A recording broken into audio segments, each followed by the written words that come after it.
Madame, Monsieur, bonsoir. C'est dimanche et comme tous les dimanches, vous avez rendez-vous avec votre émission Scène de presse. À tout de suite.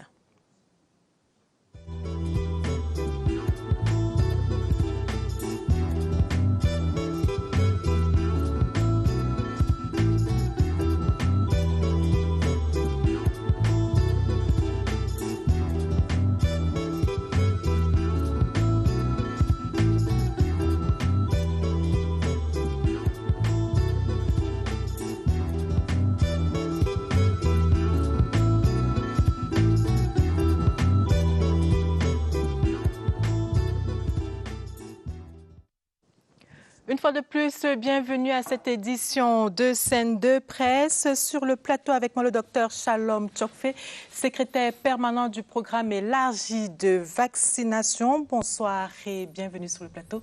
Bonsoir Lucrèce et bonsoir à tous les téléspectateurs de la CRTV. Et nous sommes particulièrement heureux de vous avoir sur ce plateau de Scène de presse parce que vous avez dû abandonner l'organisation de la vaccination anti-Covid pour nous faire l'amitié d'être sur ce plateau. Merci d'être là. Merci, c'est moi qui vous remercie. Et une autre personne qui nous fait l'amitié d'être sur le plateau de Scène de presse ce soir, c'est Olive Atangana. Merci d'être sur ce plateau. Bonsoir Lucrèce, bonsoir à vos téléspectateurs. Le Cameroun a accueilli ce samedi sa deuxième dose de vaccin, pour ainsi dire. Il s'agit de 400 000 vaccins AstraZeneca qui arrivent une semaine après les 200 000 vaccins Sinopharm, déjà deux types de vaccins au Cameroun, au moment où les essais cliniques dévoilent l'efficacité de la dizaine de vaccins sur le front anti-Covid. La diversité de ces vaccins, leurs limites et leurs spécificités, ainsi que les populations cibles au Cameroun, meuble cet échange. Mais avant, faisons un tour dans les kiosques. C'est dans la revue de presse que signe Franck Evina.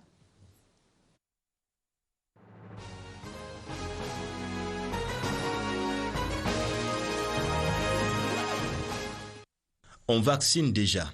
Cameroun Tribune du mardi 13 avril informait le public sur l'effectivité de l'option vaccinale dans la riposte au Covid-19. Repère fait remarquer que la campagne a commencé par les 200 000 doses de Sinopharm offertes par la Chine. Dans Émergence, le premier Camerounais à recevoir l'injection immunisante, Manaouda Malachi, ministre de la Santé publique. C'était le 12 avril au centre de prise en charge spécialisé de l'ancienne Orca à Yaoundé, précise le jour. Le jour d'après, les régions ont pris le relais et CoSanté affirme que dans la région de l'Est, c'est le gouverneur Grégoire Mvongo qui s'est fait vacciner en premier. Dans la nouvelle expression, la polémique autour de l'efficacité de Sinopharm, une question qui sera, comme toutes les autres désormais, soumise à l'arbitrage suprême de la task force créée à la présidence de la République. Selon le messager, c'est cette commission qui va désormais assurer la gestion du Fonds spécial de solidarité nationale dédié à la lutte contre le Covid-19. Dans réalité plus, les raisons pour lesquelles le chef de l'État a créé cette task force pour émergence, cela est lié au contrôle de l'audit des 180 milliards de francs CFA injecté par le FMI. Pour mutation l'homme fort dans la coordination de la riposte nationale au Covid-19, c'est désormais le ministre d'État, secrétaire général de la présidence de la République, Ferdinand Ngongo. La revue de presse était sur la scène.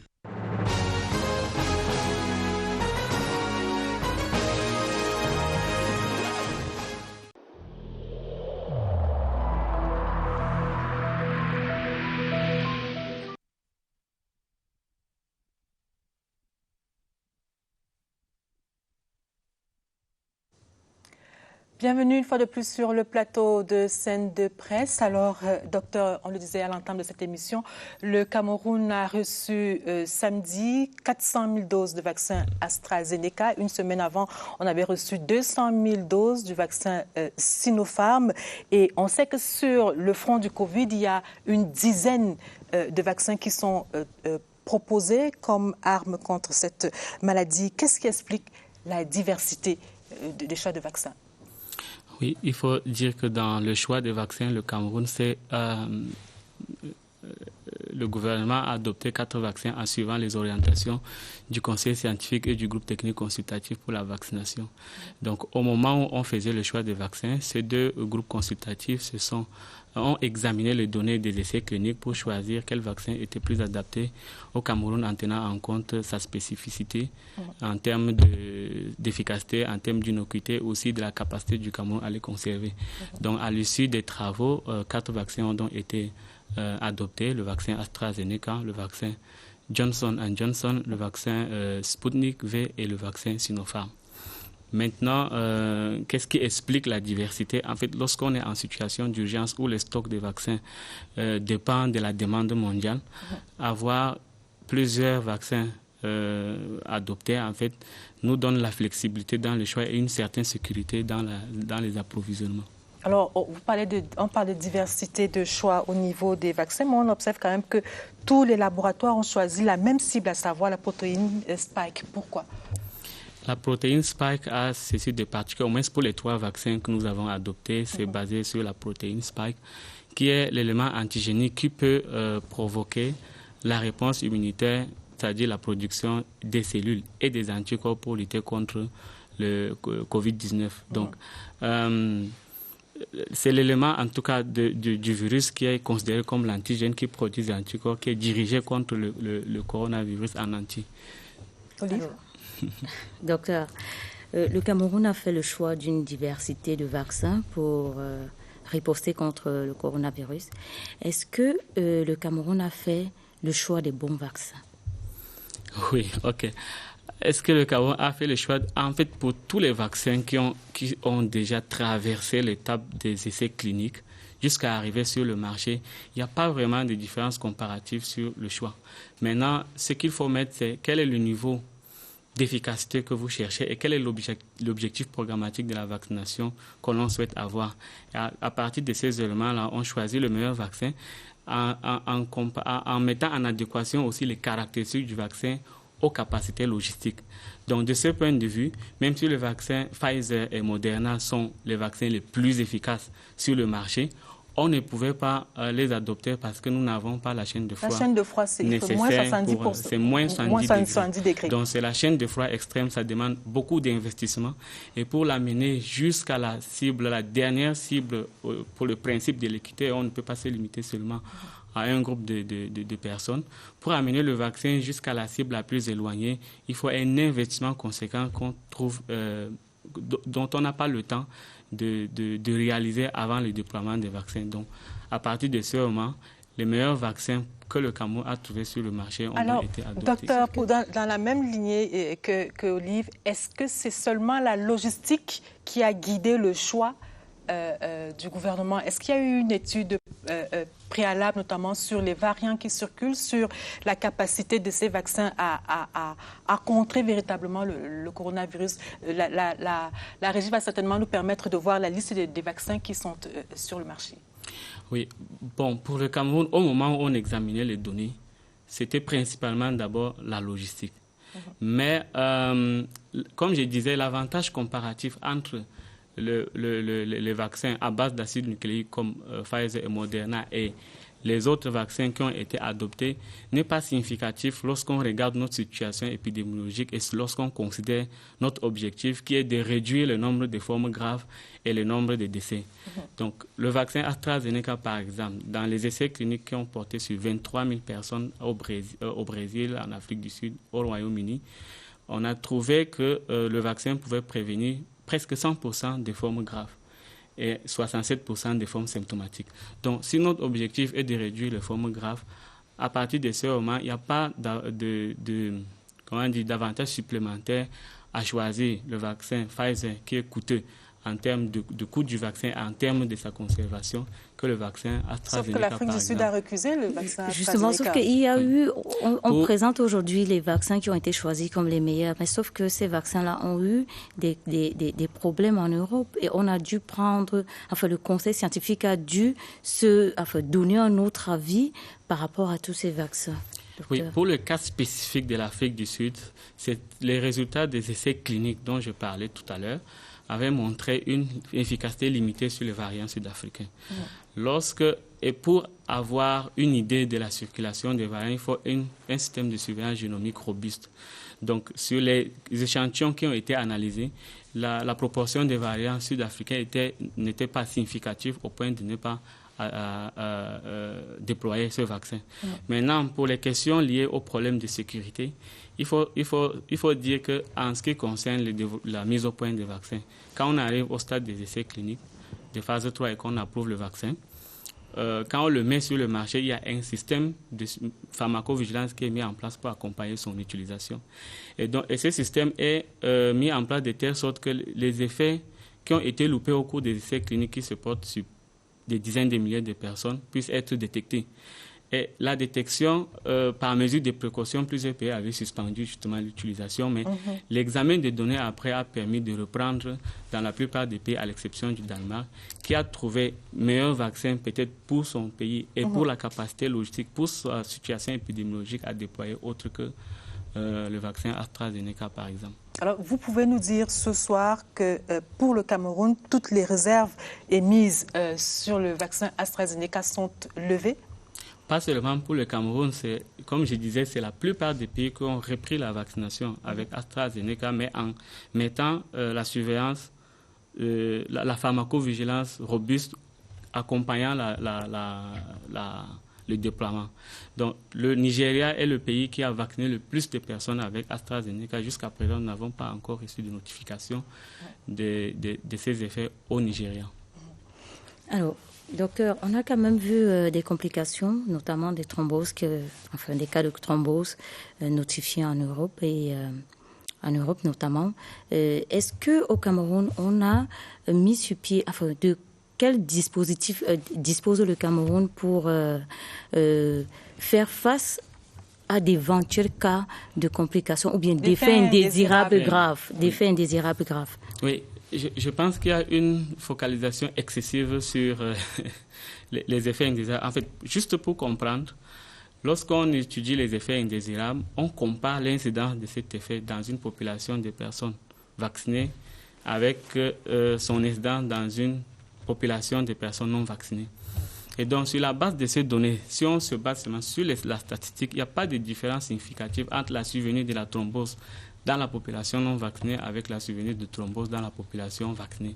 Mais par mesure de précaution, on peut le considérer comme possible effet indésirable rare, de l'ordre de 0,004.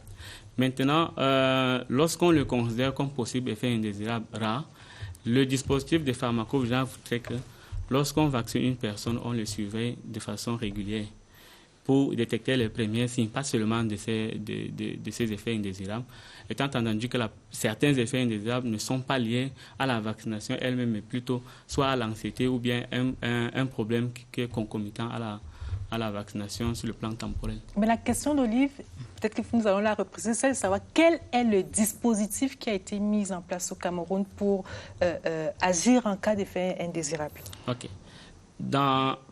Pour accompagner tous les vaccins, pas seulement AstraZeneca. Non, pas seulement AstraZeneca, pas seulement le vaccin vaccins. en plus, mais l'utilisation des médicaments repose aussi sur une surveillance post-utilisation.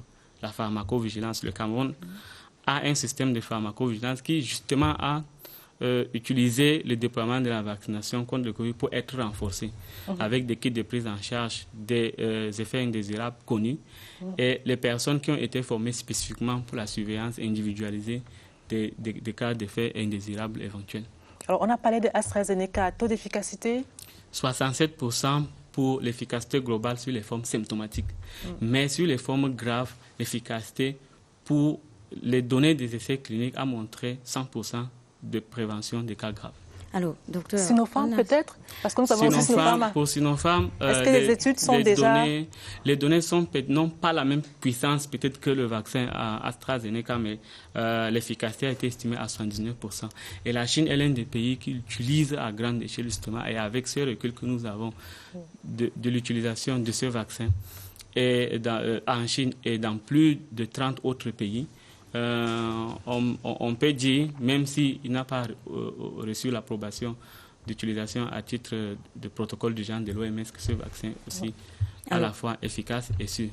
Alors, docteur, on assiste à une forme de communication, je dirais, massive en ce qui concerne l'administration du vaccin. Mais sauf qu'on ne nous dit pas aujourd'hui contre quel type de variant protège ces vaccins. Est-ce qu'on peut avoir une idée de quel type de variant protège ces vaccins protègent contre quel type de variant?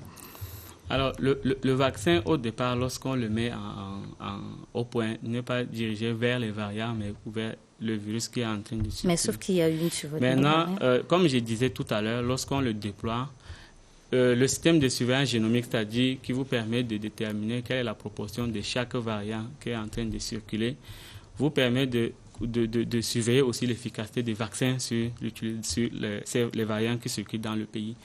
Maintenant, comme je disais, pour le Cameroun, les données dont nous disposons montrent que la proportion des variants sud-africains n'est pas significative. Maintenant, on sait, on a des preuves que AstraZeneca a une efficacité limitée sur le variant sud-africain de l'ordre de 10%. Maintenant, si la surveillance génomique du Cameroun montre que c'est une éventualité. S'il y a une circulation de plus de 60-70%, vous comprendrez qu'il ne sera pas pertinent de continuer l'utilisation de ce vaccin. Pour les Sinopharm, il a ceci de particulier que le Sinopharm est mis au point à base d'un virus entier inactivé. Donc, pratiquement les procédés traditionnels de mise au point des vaccins. Et donc, il a Ce qui est différent des vaccins ARN. Pour les vaccins ARN, c'est encore une autre technologie. Et les autres vaccins comme Johnson, AstraZeneca et Sputnik V sont plutôt fabriqués à base de vecteurs viraux. Donc, c'est un autre virus qui transporte la molécule antigénique qui stimule la production des anticorps et des cellules dans l'organisme. Donc, je reviens au Sinopharm, il a ceci de particulier, c'est un virus inactivé et donc avec beaucoup d'antigènes, beaucoup d'expressions différentes d'antigènes. Et donc, par plausibilité biologique, on peut présumer que ça peut agir sur les variants sud-africains, les variants et d'autres variants qui peuvent circuler au pays. Si vous deviez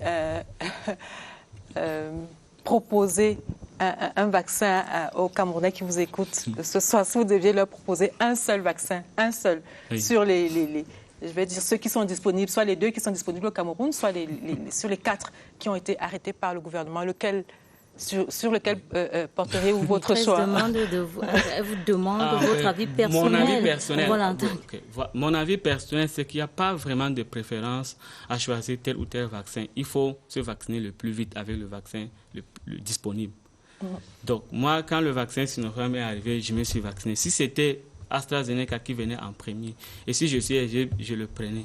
Donc, il ne s'agit pas d'avoir une préférence vers tel ou tel vaccin, même si ça va être le cas, chacun pourra avoir la préférence pour tel vaccin. Mais le principe, c'est de se vacciner lorsque l'opportunité se présente. Parce qu'en matière de prévention des maladies, surtout infectieuses virales, une semaine peut faire la différence en termes de mortalité ou de létalité. Donc, moi, mon avis, c'est se vacciner, quel que soit le vaccin, le plus rapidement possible. Nous allons marquer un arrêt dans cette édition de Scène de presse pour écouter le ministre de la Santé publique. Le Cameroun vient donc, on l'a dit, de réceptionner 391 200 vaccins AstraZeneca. Le pays augmente de ce fait sa capacité de vaccination tout en élargissant la cible des personnes à vacciner. On écoute le ministre de la Santé à propos.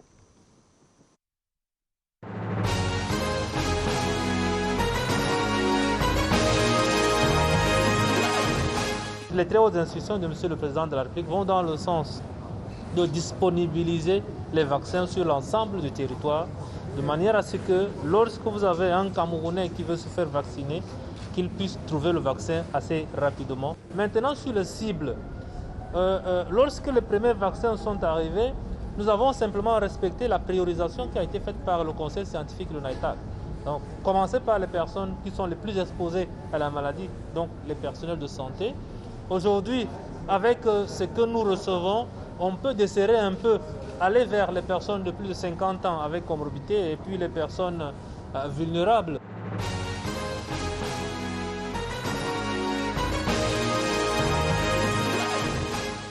Alors, nous allons justement nous arrêter sur les populations cibles. Et qui sont les 20% des populations visées au Cameroun? Le ministre a commencé à en parler tout à l'heure. Est-ce que vous pouvez nous donner plus de détails?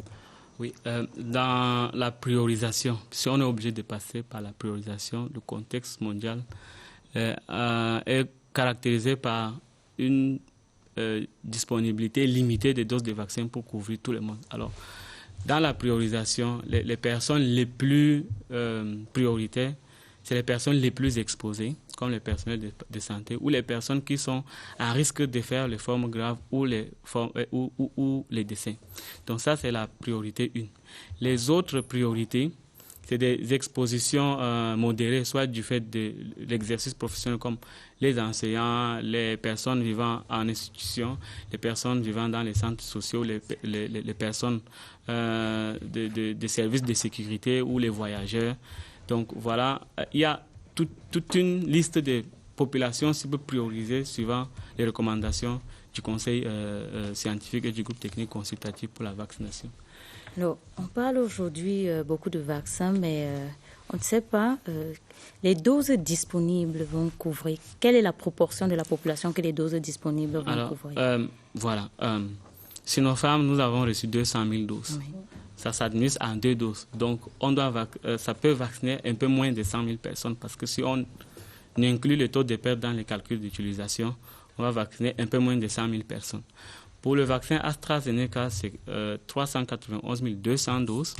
Ça s'administre aussi en 2 doses. Sauf que l'approvisionnement pour le vaccin AstraZeneca qui se fait par le mécanisme COVAX sera des approvisionnements réguliers. Donc les 400 000 doses vont servir à faire une première dose pour des personnes, donc à peu près 300 ou 360 000 personnes plus les 100 000. Les vaccins disponibles au Cameroun peuvent donc permettre de couvrir jusqu'à peu près 600 000 personnes. Alors 600 000 personnes, c'est la cible visée? Non. Quelle est la population visée? La population visée, suivant la priorisation du conseil scientifique et du groupe technique consultatif, couvre jusqu'à 20% de la population. Oui, 20%, dans le premier on l'a dit. Alors, est-ce que 20% c'est suffisant? À 5 millions. Est-ce que 20%? Voilà. Couvrir 20% de la population offre quand même une immunité au point de libérer la pression de la pandémie sur les services de santé et libérer aussi la pression de la pandémie sur l'économie. Mais ça ne peut pas être suffisant pour arrêter, pour mettre fin définitivement à la pandémie. Donc, il faut, comme dans les pays comme Israël aujourd'hui, qui est en train de lever les restrictions. Ils sont à 60%. À 60%. Donc, avec le recul qu'on observe dans l'utilisation du vaccin dans les autres pays, comme aux États-Unis, en Grande-Bretagne, en Israël, où on est en train de déconfiner parce qu'on a atteint une certaine immunité, on peut estimer quel est le niveau de l'immunité qui permet au Cameroun d'avoir l'immunité collective. Maintenant, il faut aussi évaluer quelle est la proportion de la population qui a déjà acquis l'immunité de façon naturelle suite à des expositions qui n'ont pas fait de maladies. Donc, nous pensons que les 20% sont suffisants pour atteindre l'immunité collective? Non, il manque encore de données pour l'affirmer. Il faut qu'on découvre quelle est la proportion de la population qui est immunisée de façon naturelle et estimer le gap qu'on peut maintenant combler avec l'immunisation active. Alors, on a défini un profil, c'est vrai, mais on assiste quand même à un grand besoin des populations, un grand besoin des vaccins. La population exprime un grand besoin de vaccins. Alors, dans quel délai le gouvernement envisage d'élargir cette cible-là et de mettre à la disposition des populations ces vaccins? Je peux vous dire que le gouvernement est très conscient de la situation de l'acquisition des vaccins avec des tensions de stock au niveau international. C'est pourquoi au Cameroun, on a jusqu'à 4 opportunités qui ont été explorées pour l'acquisition des vaccins. La facilité COVAX permettra d'avoir des doses de vaccins suffisantes pour couvrir jusqu'à 20% de la population, mais sur une longue période. Bon, si on ne peut pas attendre les approvisionnements réguliers en petites doses, le Cameroun s'est aussi aligné sur l'initiative de l'Union africaine et a déjà précommandé 4 millions de doses de vaccins Johnson & Johnson qui va aussi être approvisionné de façon régulière. En plus de ça, il y a la coopération bilatérale. C'est d'ailleurs dans ce cadre que le Cameroun a reçu 200 000 doses du vaccin Sinopharm. Et on a aussi ouvert la possibilité à des à l'initiative privée d'acquérir les vaccins aussi. Donc l'ensemble de ces opportunités, c'est justement pour assurer la tâche régalienne de l'État qui est mettre à disposition les vaccins pour les personnes. Justement, docteur, on sait très bien que le gouvernement a décidé d'associer le privé dans l'acquisition des vaccins. Comment le gouvernement compte encadrer cette ouverture, disons-le comme ça, au secteur privé?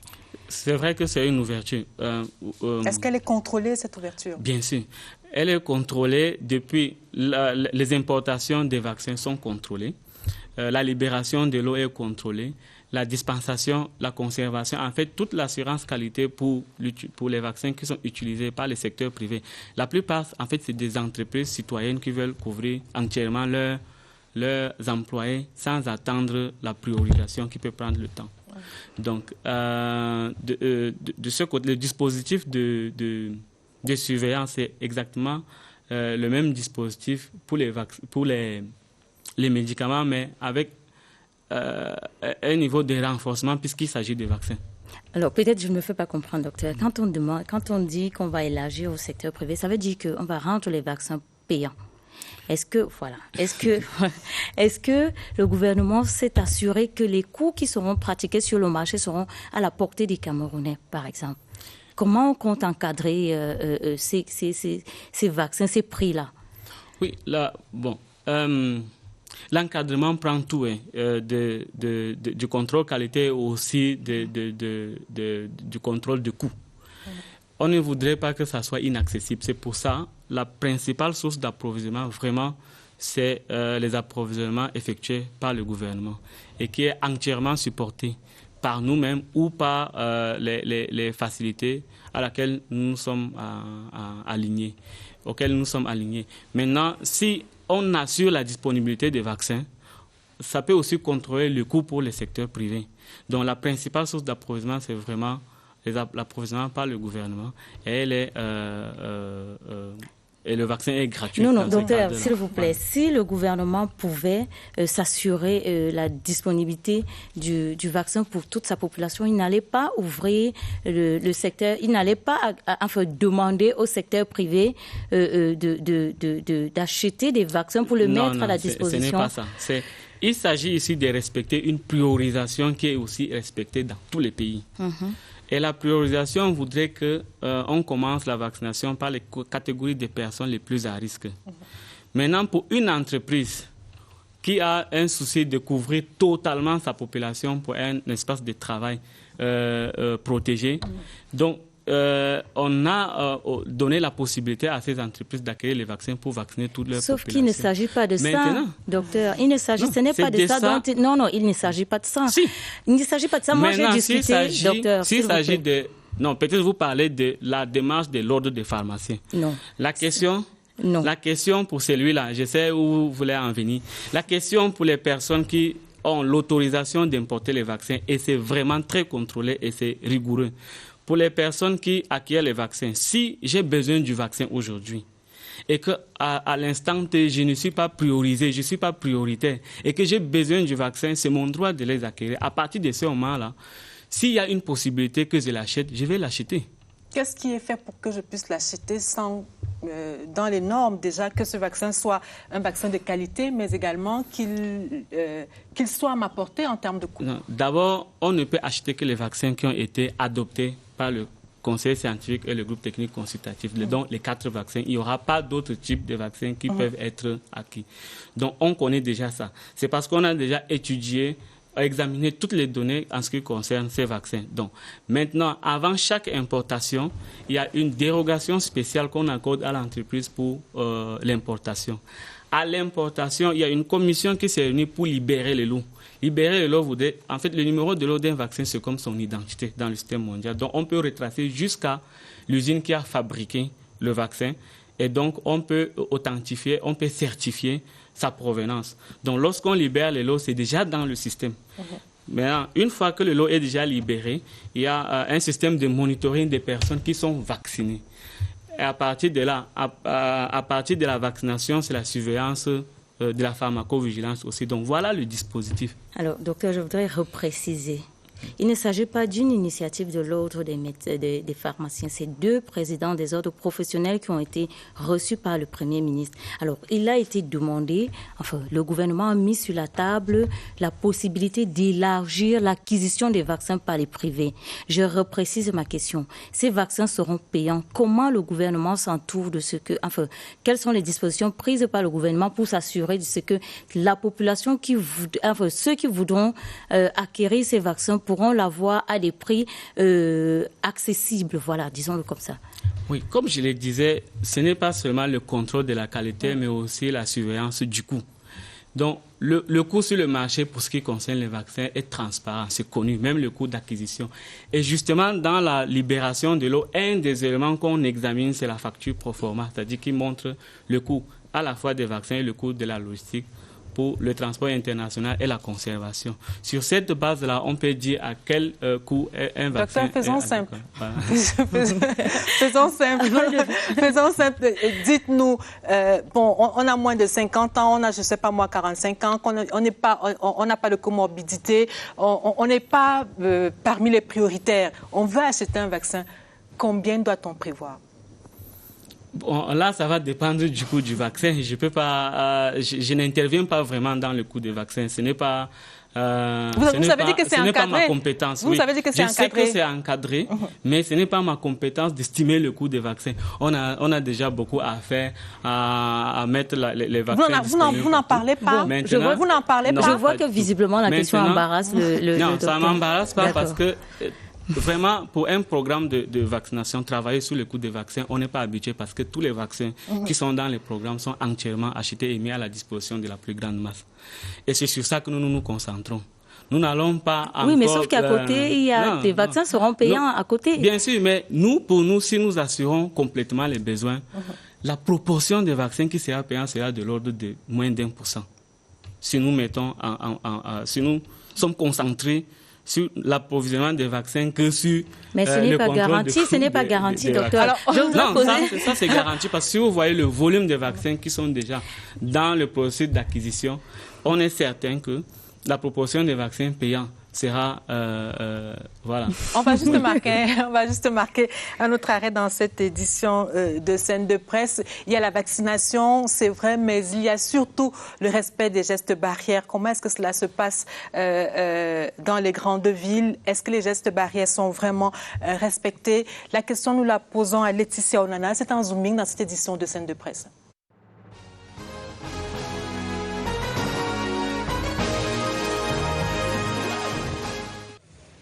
Espaces marchands et autres lieux publics sont passés au scanner lors de la descente inopinée du préfet du Mungu. Pour stopper la maladie à coronavirus, il faut impérativement porter et bien ajuster son masque de protection. Des passagers, oui. Je veux dire à vos chauffeurs, vos passagers de porter le masque. Même s'ils ne vont pas voir les certains qui viennent de faire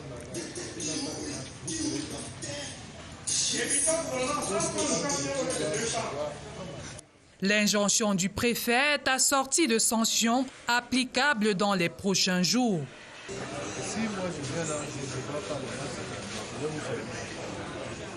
Donc veillez à ce qu'on a un masque.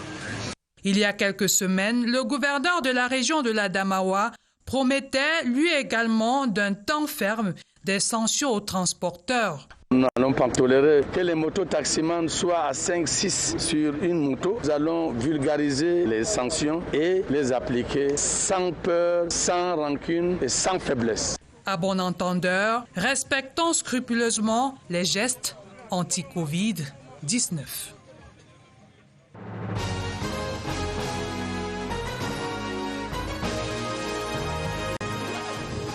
Alors, pour revenir au vaccin précisément, docteur, le vaccin n'empêche pas le virus de circuler, c'est bien cela? Le vaccin n'est pas une solution unique dans la réponse contre la pandémie. Et justement, au courant de la semaine, on a semblé le faire croire. Mais le vaccin, dans notre contexte, est vraiment un outil additionnel à ce qui se faisait déjà, mais qui doit être renforcé. Donc, du testing jusqu'à la prise en charge, les mesures barrières et le vaccin s'ajoutent comme mesure additionnelle au dispositif de riposte actuel. Donc, il ne peut pas suffire à elle seule pour arrêter la transmission des vaccins, surtout des virus, surtout qu'on part avec des objectifs dont la première est plutôt la diminution des formes graves. Certains pays sont déjà allés au niveau de l'objectif de réduire la transmission. À partir de ce moment, il s'agit plus d'une vaccination de masse que d'une vaccination ciblée. C'est possible. Mais notre objectif, c'est l'objectif de réduire les formes graves et protéger le personnel de santé. Alors, je voudrais que nous parlions un peu de l'organisation de cette vaccination au Cameroun. Je disais à l'entame de cette émission que nous vous avons sorti de vos bureaux. Vous étiez justement en train de travailler sur l'organisation de cette campagne, entre guillemets, de cette campagne de vaccination, entre guillemets. Dites-nous comment est-ce qu'elle est organisée au Cameroun. Je veux me faire vacciner, qu'est-ce que je fais? Peut-être je commencerai sur le plan logistique. Les opérations étaient confiées au programme élargi de vaccination parce que nous avons une expérience de plus de 30 ans dans l'administration des vaccins, mais c'est surtout pour les enfants et les femmes enceintes. Maintenant, ce vaccin a ceci de particulier. Premièrement, il faut l'introduire dans un temps record. Et deuxièmement, c'est une population cible qui n'est pas homogène. Dans la population, si vous avez des personnels de santé, vous avez des personnes... En fait, on a une très grande... une grande population pour l'introduction. Maintenant, sur le plan logistique, comme nous avions déjà une organisation logistique du programme élargi de vaccination, le déploiement de la vaccination s'est aligné seulement sur cette logistique. Concrètement, lorsque nous recevons les vaccins, nous faisons la distribution dans les régions et à partir des dépôts régionaux, on fait la distribution dans les districts de santé. Il y en a 191 au total. Et à partir des districts de santé, on fait la distribution dans les centres de vaccination. Il y en a 243. Maintenant, comment on peut le pour voir les personnes, à l'antenne? 243 centres de vaccination est répartis sur tous les territoires. Il y en a au moins un dans chaque district de santé. On est conscient que c'est petit pour couvrir toute la population. C'est pour ça, à l'équipe qui est fixe au niveau du centre de vaccination, on ajoute des équipes mobiles qui partent de localité en localité pour couvrir leur zone, leur district de santé. Donc voilà comment concrètement c'est organisé. Maintenant, le déploiement, vous allez comprendre que ça doit être progressif parce que lorsqu'on dépose les vaccins, il y a des étapes préparatoires qu'il faut considérer, notamment la formation des personnels qui doivent l'administrer, les approvisionnements en médicaments pour la prise en charge des cas de manifestations post-vaccinales indésirables, la mise en place de la logistique parce le vaccin doit être conservé que dans le réfrigérateur qui est préqualifié pour les vaccins. Heureusement, le Cameroun en dispose quand même un certain nombre depuis ces derniers temps. Donc, concrètement, voilà comment ça fonctionne. Alors, peut-être on évite de passer sur la possibilité pour le gouvernement d'autoriser les structures privées. Je voudrais revenir là-dessus pour demander... Il faut qu'on avance, Olivier. Oui, il y a juste une petite précision. Quelles sont les dispositions prises par le gouvernement? Pourquoi on ne se retrouve pas avec les faux vaccins en circulation? C'est très important. Oui, je comprends votre réserve et la réserve a été partagée par la plupart des professionnels. C'est pour ça que c'est vraiment... c'est une ouverture qu'on a juste laissée pour ne pas fermer complètement le partenariat avec le secteur privé parce que ça ne sonne pas bien si le secteur privé n'est pas impliqué. Et même dans la distribution des vaccins que nous recevons à travers le programme, on associe également le secteur privé qui sont actuellement des centres de vaccination qui reçoivent les vaccins et qui vont l'administrer gratuitement. Donc, pour toutes les structures qui doivent administrer les vaccins, on passe par le stade d'accréditation. Et l'accréditation tient compte de l'effectif et des compétences des personnels de santé qui sont en place dans cette structure et aussi la capacité des équipements de la chaîne de froid qui doivent être préqualifiés. Il y a un catalogue bien défini pour quel type de réfrigérateur peut garder un vaccin en général. Alors, celui qui veut se faire vacciner, je voudrais bien qu'on s'entende. Est-ce que la vaccination est déjà véritablement effective pour toutes les personnes ciblées de manière prioritaire? Est-ce que c'est effectif et quand est-ce qu'on va ouvrir aux autres? Oui, en fait, la vaccination est effective depuis le lundi. Ce qui est quand même un espoir parce que ce n'était pas seulement pour la télé. C'était pas seulement pour la télé. Non, pas du tout. On a reçu le vaccin dimanche à 18h. à 6 heures du matin, la moitié des régions avaient déjà reçu les vaccins. Aujourd'hui, toutes les régions ont déjà commencé à vacciner, mais avec un déploiement progressif, comme je vous disais, parce qu'on met l'accent sur la qualité que sur la rapidité. Mais on tient en compte aussi la rapidité parce qu'un retard, ça fait vraiment la différence. Et je suis persuadé que nous avons perdu des personnes où le vaccin pouvait faire la différence si nous l'avions obtenu avant. Donc aujourd'hui, l'information circule à partir de la région pour les centres de vaccination qui sont ouverts tous les jours et ça se déploie progressivement dans le pays. Maintenant, nous étions seulement avec les personnels de santé parce que c'était les personnes prioritaires pour deux choses. Premièrement, c'est quand même des personnes qui sont indispensables pour la riposte. Perdre un personnel de santé engagé dans la riposte a une externalité négative sur la prise en charge des autres personnes. Deuxièmement, ça permettrait aussi de mettre les personnes en confiance, puisque c'était les personnels de santé qui sont visés en premier. OK. Et là, à partir de ce moment, on peut élargir, puisqu'on a déjà les doses de vaccins, à l'autre priorité, c'est-à-dire des personnes avec comorbidité qui sont à risque de décès. C'est-à-dire ceux qui sont hypertendus, ceux qui ont le diabète. Quel que soit leur âge, s'ils sont éligibles pour le vaccin. On rappelle que les vaccins peuvent s'administrer à partir de 18 ans. Et aussi, si nous recevons encore plus, toutes les personnes de plus de 50 ans pourront aussi entrer dans la cible et progressivement. Alors, docteur, on parle beaucoup de vaccins, c'est vrai, mais on ne parle pas du coût des vaccins. Je voudrais revenir précisément sur un vaccin, Johnson & Johnson. 4 millions de doses 4 millions de doses attendues. Combien le gouvernement va débourser pour acquérir ce vaccin? Alors, l'acquisition de Johnson & Johnson s'est faite par l'Union africaine. Et l'Union africaine a déjà des accords pour des coûts préférentiels avec l'entreprise.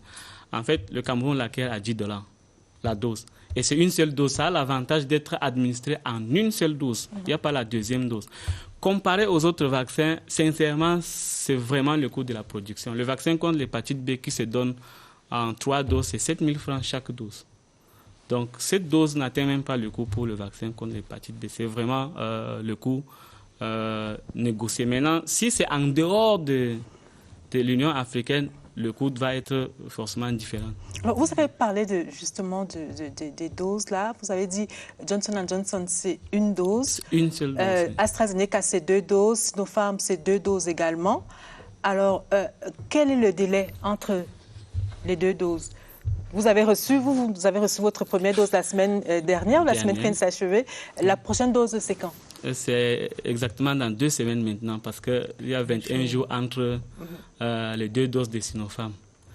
Mais pour AstraZeneca, la période, l'intervalle d'administration, c'est entre 8 et 12 semaines. Ça dépend des vaccins parce qu'on calcule. En fait, le temps que les anticorps de la première dose descendent en deçà de la moitié de la concentration initiale pour donner la deuxième dose, qui crée un booster pour une longue durée de protection à ce moment-là. Donc, pour le AstraZeneca, c'est entre 8 et 12 semaines.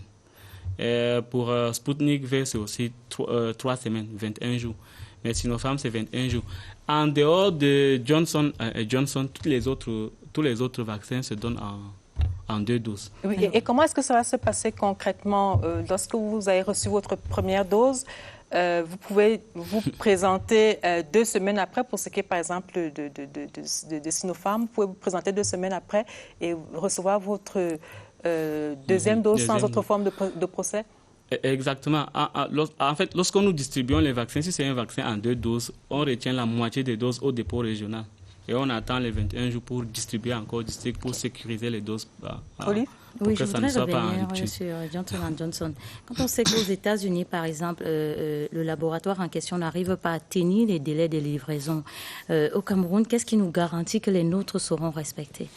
Oui, il faut dire que les commandes groupées à travers l'Union européenne donnent une certaine force dans les commandes des vaccins. C'est une commande groupée pour tous les pays de l'Union africaine. Donc, c'est un mécanisme qui permet de sécuriser les doses à l'avance. Maintenant, les États-Unis avaient précommandé une énorme quantité de ces vaccins que l'entreprise n'arrive pas à tenir les délais d'approvisionnement. Mais les engagements envers les États-Unis n'influence pas les engagements envers l'Union africaine, même si c'est quand même un vaccin produit par un laboratoire américain. Nous marquons notre arrêt dans cette édition de Scène de presse. Que pensent les hommes de médias de la diversité de vaccins? Réponse dans la rubrique édito.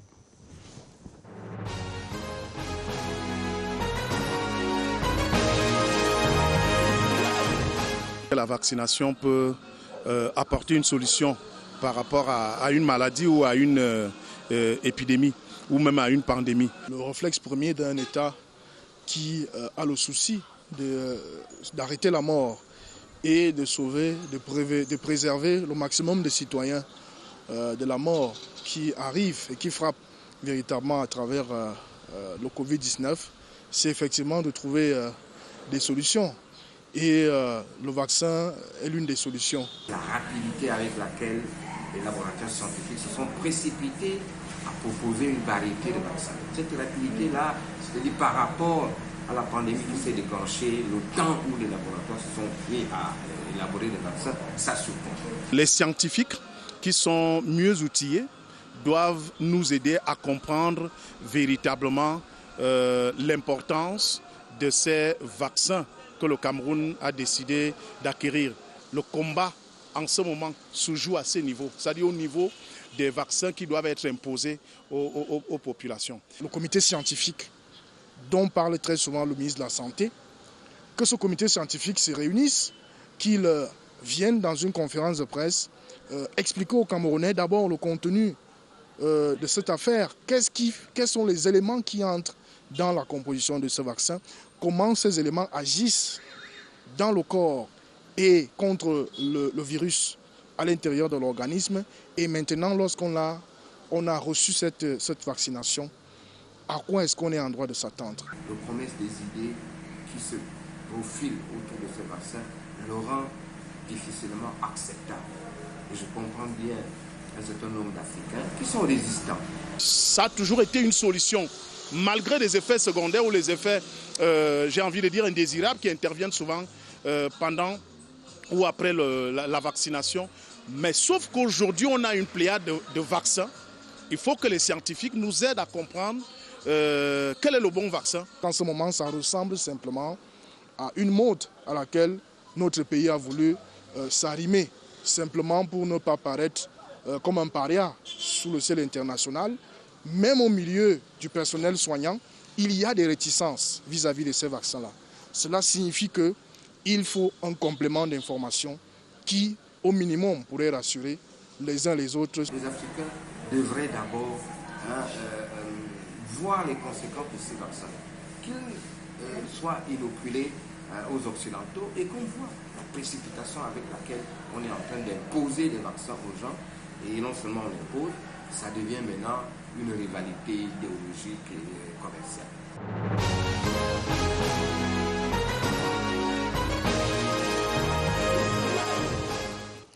Avis d'éditorialistes sur le plateau de Scène de presse, sur cette émission de Scène de presse. Vous avez écouté les avis des uns et des autres. Qu'est-ce que vous en pensez, docteur? Peut-être sur les réserves sur la rapidité de mise au point des vaccins. En fait, le développement technologique n'est pas linéaire. Si on a mis 5 ans ou 10 ans à découvrir le premier vaccin, on ne va pas mettre le même nombre d'années pour découvrir le prochain. Il faut dire aussi que le contexte dans lequel la pandémie est arrivée, dans les pays où ça a vraiment décimé la population, on avait déjà une plateforme pour la mise au point des vaccins dans le cadre de la grippe saisonnière. C'était déjà une technologie connue. Donc, à partir de ce moment, c'était tous les pays qui s'étaient lancés parce que historiquement, lorsqu'on a une pandémie de cette nature, on a toujours combattu avec l'arrivée d'un vaccin. Maintenant, il y a certaines comparaisons qui arrivent avec l'histoire du VIH ou l'histoire du paludisme. En fait, on a échoué à mettre au point le vaccin contre le VIH. C'était les premières démarches dans le contrôle du VIH, c'était la recherche des vaccins. Le virus du VIH s'échappe rapidement au contrôle immunitaire. Et pour le paludisme, je sais que ça nous concerne beaucoup. Le paludisme n'est pas un microbe unicellulaire comme le truc. C'est plusieurs antigènes. C'est très difficile. Ça fait plus de 4 000 morts en 2020. Et on continue. La recherche sur le vaccin contre le paludisme continue toujours avec le développement de la technologie, même si c'est un organisme pluricellulaire. Donc, c'est difficile de trouver les vaccins contre un parasite. C'est généralement contre soit un virus, soit une bactérie. Alors, on reproche également au Cameroun d'avoir opté pour le vaccin par mimétisme, surtout quand on sait qu'au niveau du conseil scientifique, il y avait des sons discordants. Certains estimaient qu'il faut y aller, d'autres estimaient que non, le vaccin n'est pas la priorité, il faut renforcer les mesures barrières. Non, au niveau du conseil scientifique, c'est des orientations scientifiques. Et vous allez savoir, en fait, la démarche scientifique est caractérisée par son doute, par le raisonnement, par les précautions. C'est difficile que tous les scientifiques s'entendent sur quelque chose. C'est pour ça qu'on ne répond jamais par oui ou par non. On donne des probabilités, on explique avec des plausibilités biologiques.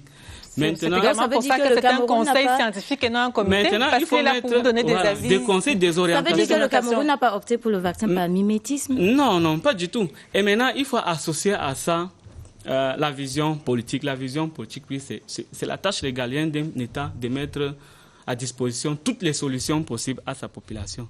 Même s'il y a des sons discordants, à ce moment-là, rien que pour cette raison, on ne peut pas se mettre à l'écart et être comme à l'écart de ce qui se passe aussi dans les autres pays. Donc, ce n'est pas du mimétisme, je dirais, c'est du bon sens. Quand on arrive à au moins assurer cette tâche, on dit on a déjà toutes les options de contrôle de la pandémie, la vaccination, le testing, la prise en charge, les mesures barrières. À partir de ce moment, l'État juste fait son travail. Alors, docteur, deux questions pour finir. Le Cameroun a reçu 200 000 doses. Après, aujourd'hui, près de 400 000 doses. On annonce 4 millions de doses. Qu'en est-il des capacités de stockage? Il faut dire que les 4 millions ne viennent pas au même moment. OK. C'est des allocations périodiques que la capacité de stockage peut supporter. Et dans le cadre du déploiement de la vaccination, à chaque fois qu'on introduit un nouveau vaccin, on fait une évaluation des gaps en espace de stockage et en espace de distribution pour la logistique des transports. Et on acquiert des équipements supplémentaires pour combler le gap. Et ça sera l'héritage de la lutte contre le Covid lorsque on aura combattu la maladie. Alors, une dernière question, docteur. Est-ce que quelqu'un qui fait la maladie peut recevoir le vaccin? Est-ce qu'on peut lui administrer le vaccin alors qu'il est malade? Ce n'est pas une contre-indication pour commencer, mais en fait, la personne qui est malade, on suppose qu'elle a déjà des anticorps et qu'ajouter un vaccin, c'est soustraire une dose de ce qui pourrait permettre à quelqu'un de recevoir la première dose. C'était juste par question de préservation des doses de vaccins que par question de sécurité d'administration. Je voudrais faire une observation. Oui, allez-y. En matière de communication, on observe que depuis que les vaccins sont là et que la campagne nationale de vaccination a été lancée, on observe un relâchement du respect des mesures barrières que la communication autour du vaccin favorise. Or, on sait que l'État n'a pas suffisamment de moyens pour acquérir les doses nécessaires pour toute la population. Ce qui ne serait pas important de renouer avec la sensibilisation, parce qu'on remarque également qu'il y a eu comme une démission des officiels en ce qui concerne la sensibilisation sur le respect des mesures barrières. Est-ce qu'on ne peut pas aujourd'hui accentuer le respect des mesures barrières? Bon, dans mon environnement, je n'ai pas l'impression, peut-être. Comme on le dit, en fait, le déploiement de la vaccination, c'est plutôt l'opportunité pour renforcer la communication autour des mesures barrières. Mais sauf que si vous voyez le plan de communication autour de la vaccination, le premier objectif, c'est renforcer l'adoption des comportements en ce qui concerne le port de masque et de bons comportements en ce qui concerne le port de masque et la distanciation. C'est le premier objectif. Non, mais ce n'est pas le discours qui est avancé. Non, c'est peut-être un discours qui a été tronqué. Sinon, on a été consistant sur cette chose, même pas les autorités en charge de la santé. Je sais que le ministre est revenu plusieurs fois, même dans son titre. Autant il a dit qu'il faut se faire vacciner. L'arrivée des vaccins ne signifie pas que nous devons relâcher les mesures barrières. J'ai déjà lu ce message plusieurs fois. Également, moi aussi, j'ai déjà entendu qu'il faut se faire vacciner. Il faut se faire vacciner. Voilà. Oui, bien sûr, ça c'est encouragé à se faire vacciner. Mais en même temps, on dit le vaccin ne suffit pas pour dire arrêter de porter les masques. Comme je disais tout à l'heure, certains pays ont d'autres objectifs plus, peut-être plus grands en termes de couverture vaccinale. Eux, ils peuvent se permettre plus tard de ne pas recommander le port de masque en espace public. Ça sera peut-être le cas en Israël, puisque c'est le pays qui a déjà atteint un certain niveau d'immunité collective.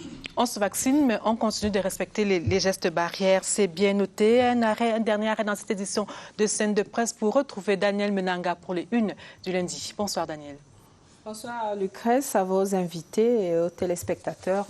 On va poursuivre le débat. Cette semaine encore, on va en parler. Camer Presse, vaccin contre la Covid-19, il est là, AstraZeneca. L'hebdomadaire de Justin Blaise Ako nous rappelle qu'une cargaison de 400 000 doses est arrivée samedi dernier à l'aéroport international de Yaoundé-Simalène pour s'ajouter aux 200 000 doses de Sinopharm réceptionnées une semaine avant. Les détails donc à lire dans les colonnes de Camer Presse lundi. Intégration hyper-soi, la grande illusion comique. Perspective économique, la CEMAC entre stabilité et fragilité. Sonamine prend corps et c'est sur fond de suspension de l'ITIE, précise le journal de Thierry Ndon. Le quotidien au même sujet, Sonamine, au grand complet, prime et primates à la jeunesse et à l'expérience avec en une les visages du top management, Sylvestre Mort, président de l'Assemblée générale, Blaise Moussa, président du conseil d'administration, Serge Hervé Boyogeno, directeur général, Jonathan Frou, directeur général adjoint. Éco Matin, économie encore, Cameroun FMI, 45 milliards de francs CFA bloqués. Entre Yaoundé et Washington, assiste-t-on à une entente conclue en catimini entre le Cameroun et le FMI au sujet de la clôture du programme économique et financier signé le 26 juin 2017. Tout porte à le croire selon le journal d'Émile Fidiec. Défi actuel, salaire versé aux fonctionnaires décédés. Le MINFI récupère 12,6 millions de francs CFA. Le ministre des Finances, Louis-Paul Motazeux, a mis sur pied une équipe pour recouvrer les sommes indûment versées dans les comptes des fonctionnaires décédés. Près de 8 milliards 300 millions attendus pour cette année 2021. Économie report. Opportunités de nouveaux mécanismes et financements pour les PME agricoles. Ils seront mis en œuvre avec l'opérationnalisation du guichet agricole au sein de la Banque camerounaise des PME, BCPME, à lire dans les colonnes du journal de Thierry Ekouti ce lundi. The Guardian Post, Germany rules out foreign intervention, insists Cameroonians best placed to resolve crisis. Burning of military barracks in Womb. 16 detainees regain freedom after 5 years in jail. Et puis, Cameroun Tribune débat sur les réseaux sociaux à la dérive sur la toile. Hommes politiques et leaders d'opinion se livrent à des affrontements violents dont le souci n'est pas toujours de faire valoir des arguments, invectives, injures, atteintes à la vie privée, discours haineux, tribalisme, entre autres. Cela fait l'objet du focus dans les colonnes du quotidien national bilingue ce lundi. Rendez-vous dans les kiosques. Rendez-vous dans les kiosques. Daniel Menanga, Madame, Monsieur, c'est la fin de cette édition de Scène de presse. Merci d'avoir été des nôtres. Olive, Docteur Tchokfé, la presse quitte la scène. Merci, bonsoir.